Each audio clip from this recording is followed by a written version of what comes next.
Hello, dear friends, not with you. I immediately want to please all those who liked my last video. If you haven't watched it yet, follow the link and watch. There I talked about 3 interesting mods that add 3 fantasy races to Minecraft: ogres, trolls, and goblins. But before I could release that review, the developer released another addition to these mods.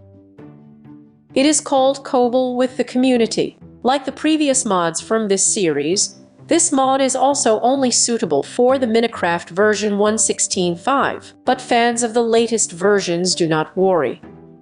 This mod is completely new, so it is possible that in the future, the developer will transfer it to newer versions of the main. So, the Kobolds Community mod adds the kobold race to the game. Who does not know what kind of creatures they are? I tell you briefly. According to one version, kobolds in the old days in Europe were called the spirits of the hearth, something like Russian brownies. Ancient miners could also call the spirits inhabiting the mines kobolds. It was believed that underground kobolds bring misfortune, can cause or spoilage, and the appearance of impurities in it. In fantasy-themed kobolds, as a rule, are short reptilian creatures with rat tails and muzzles similar to dogs. Now it becomes clear what inspired the mod developer. And we run to look for a new race. Where are these kobolds hiding?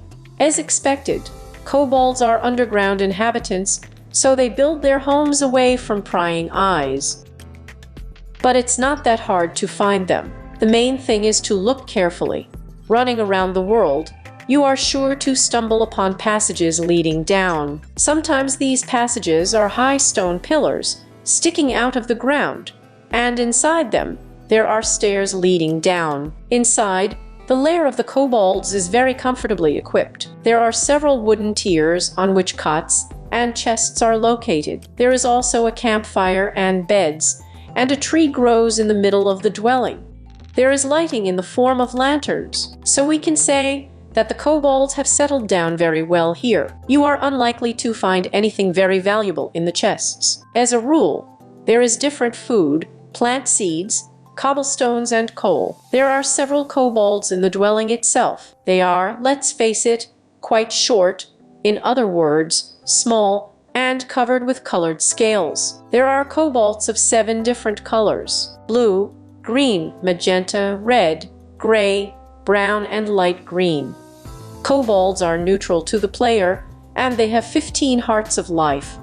But if you hit such an underground inhabitant, he will immediately attack you. The blow of the Cobalt removes 2 hearts at a time. After death, raw cobalt meat falls out of them.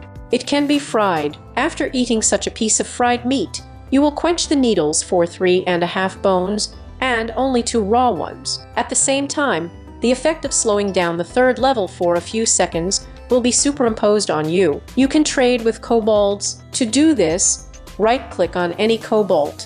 The trading menu will open. But these little sly people don't just want to show their goods. To do this, you need to put at least 1 emerald in the left slot, and then the product that Cobalt offers for sale will appear in the right slot. If you are not interested in it, then you can use the back and forth buttons to view other products. Each Cobalt offers for sale only 3 varieties of goods, but each Cobalt has its own goods, so it can be very profitable to trade with these kids. So far, I have managed to exchange with them such goods as red dust, droplets of gold and iron, blocks of stones of different breeds, tags, clay, various food, musical blocks, and blank cards. If you have already played with this mod, then write in the comments what valuable resources you managed to exchange from these little merchants, and what other features you would like to add to this mod, and maybe even to all 4 mods from the community series.